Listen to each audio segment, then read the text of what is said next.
हज़रत दहिया कल्बी रज़ी अल्लाह ताला अन्हु नहायत खूबसूरत थे।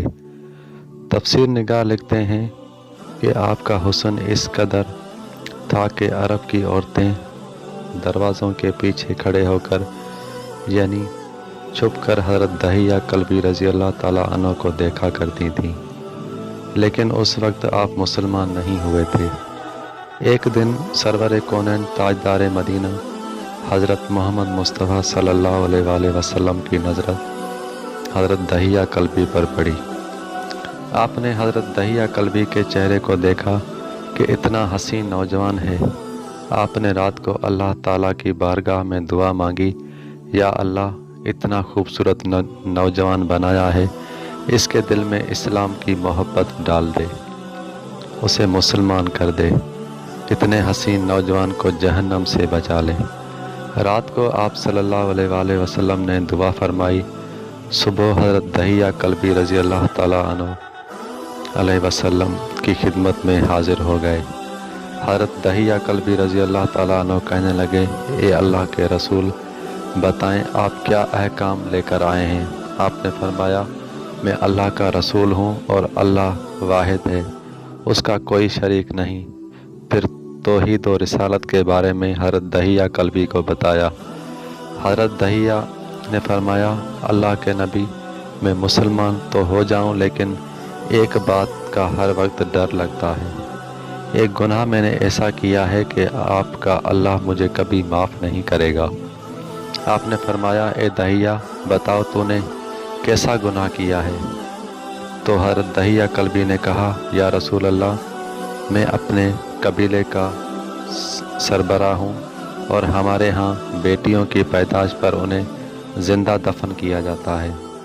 मैं क्योंकि कबीले का सरदार हूँ, इसलिए मैंने 70 घरों की बेटियों को ज़िंदा दफन किया है। आपका रब मुझे कभी माफ़ नहीं करेगा।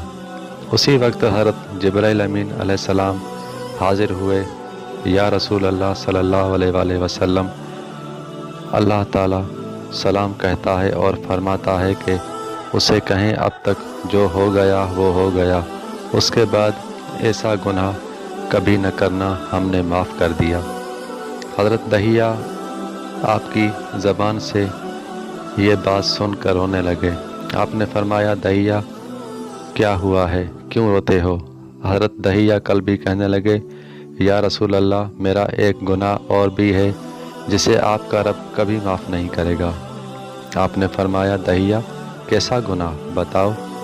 हज़रत दहिया कल्बी फरमाने लगे, या रसूल अल्लाह, मेरी बीवी हामला थी और मुझे किसी काम की गर्ज से दूसरे मुल्क जाना था।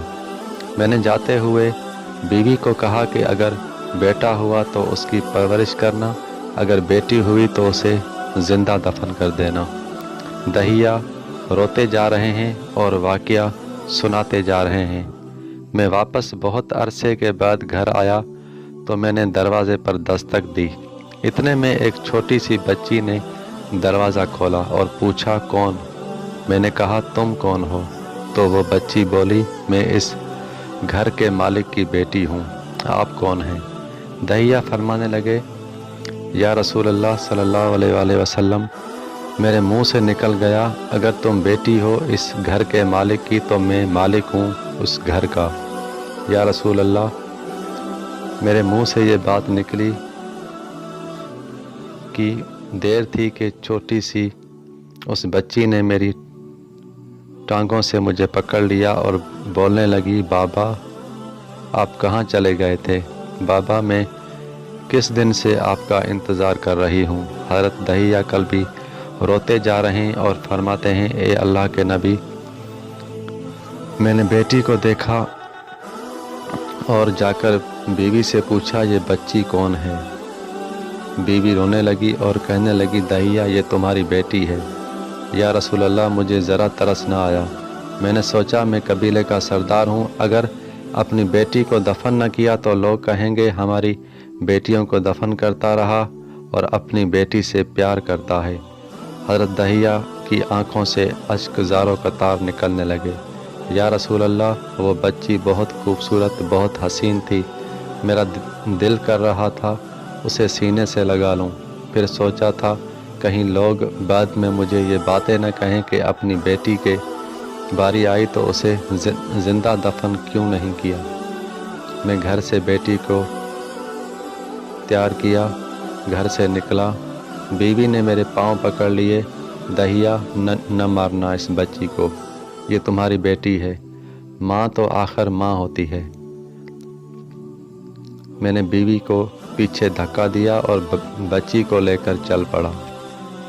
راستے میں میری بیٹی نے کہا، بابا مجھے نانی کے گھر لے کر جا رہے ہو؟ بابا کیا مجھے کھلونے لے کر دینے جا رہے ہو؟ بابا ہم کہاں جا رہے ہیں؟ دہیا کل بھی روتے جا رہے ہیں اور واقعہ سناتے جا رہے ہیں۔ یا رسول اللہ، میں بچی کے سوالوں کا جواب نہیں دیتا تھا۔ وہ پوچھتی جا رہی، بابا کدھر چلے گئے تھے؟ کبھی میرا منہ چومتی ہے، کبھی بازو، گردن، لیکن میں کچھ نہیں بولتا۔ ایک مقام پر جا کر میں نے اسے بٹھا دیا اور خود اس کی قبر کھودنے لگا۔ آقا کریم صلی اللہ علیہ وسلم دہیا کی زبان سے واقعہ سنتے جا رہے ہیں اور روتے جا رہے ہیں۔ میری بیٹی نے جب دیکھا کہ میرا باپ دھوپ میں سخت کام کر رہا ہے تو اٹھ کر میرے پاس آئی، اپنے گلے میں جو چھوٹا سا دوپٹہ تھا وہ اتار کر میرے چہرے سے ریت صاف کرتے ہوئے کہتی ہے، بابا دھوپ میں کیوں کام کر رہے ہو؟ چھاؤں میں آ جائیں۔ بابا یہ کیوں کھود رہے ہیں اس جگہ؟ بابا گرمی ہے، چھاؤں میں آ جائیں۔ اور ساتھ ساتھ میرا پسینہ اور مٹی صاف کرتی جا رہی تھی، لیکن مجھے کوئی ترس نہ آیا۔ آخر جب پوری قبر کھود لی تو میری بیٹی پاس آئی، میں نے دھکا دے دیا، وہ قبر میں گر گئی اور میں ریت ڈالنے لگا۔ بچی ریت میں سے روتی ہوئی اپنے چھوٹے چھوٹے ہاتھ میرے سامنے جوڑ کر کہنے لگی، بابا میں نہیں لیتی کھلونے، بابا میں نہیں جاتی نانی کے گھر، بابا میری شکل پسند نہیں آئی تو میں کبھی نہیں آتی آپ کے سامنے، بابا مجھے ایسے نہ ماریں۔ یا رسول اللہ صلی اللہ علیہ وآلہ وسلم، میں ریت ڈالتا گیا، مجھے اس کی باتیں سن کر بھی ترس نہیں آیا۔ میری بیٹی پر جب مٹی مکمل ہو گئی اور اس کا سر رہ گیا تو میری بیٹی نے میری طرف سے توجہ ختم کر لی اور بولی، اے میرے مالک، میں نے سنا ہے تیرا ایک نبی آئے گا جو بیٹیوں کو عزت دے گا، جو بیٹیوں کی عزت بچائے گا، اے اللہ وہ نبی بھیج دے، بیٹیاں مر رہی ہیں۔ پھر میں نے اسی ریت میں دفنا دیا۔ حضرت دہیا کلبی رضی اللہ تعالیٰ عنہ واقعہ سناتے ہوئے انتہا روئے۔ یہ واقعہ جب بتا دیا تو دیکھا آپ صلی اللہ علیہ وآلہ وسلم اتنا رو رہے ہیں، آپ کی داڑھی مبارک آنسوؤں سے گیلی ہو گئی۔ آپ نے فرمایا، دہیا ذرا پھر سے اپنی بیٹی کا واقعہ سناؤ، اس بیٹی کا واقعہ جو مجھے محمد کے انتظار میں دنیا سے چلی گئی۔ آپ نے 3 دفعہ یہ واقعہ سنایا اور اتنا روئے کہ آپ کو دیکھ کر صحابہ کرام رضی اللہ تعالیٰ عنہ رونے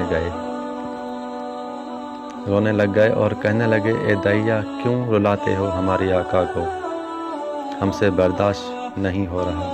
آپ نے حضرت دہیا سے 3 بار یہ واقعہ سنا تو حضرت دہیا کی رو رو کر کوئی حالت نہ رہی۔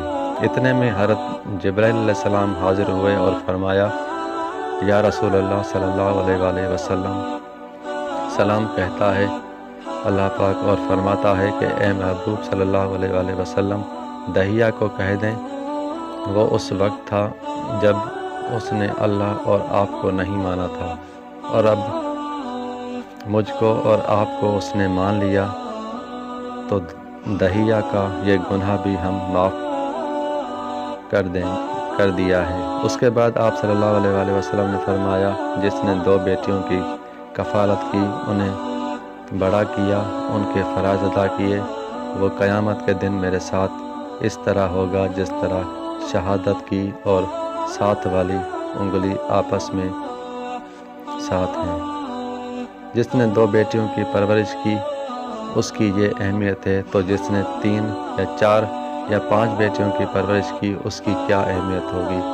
جس نے 2 بیٹیوں کی پرورش کی اس کی یہ اہمیت ہے، تو جس نے 3 یا 4 5 بیٹیوں کی پرورش کی اس کی کیا اہمیت ہوگی؟ بیٹیوں کی پیدائش پر گھبرایا نہ کریں، انہیں والدین پر بڑا مان ہوتا ہے اور یہ بیٹیاں اللہ کی خاص رحمت ہوتی ہیں۔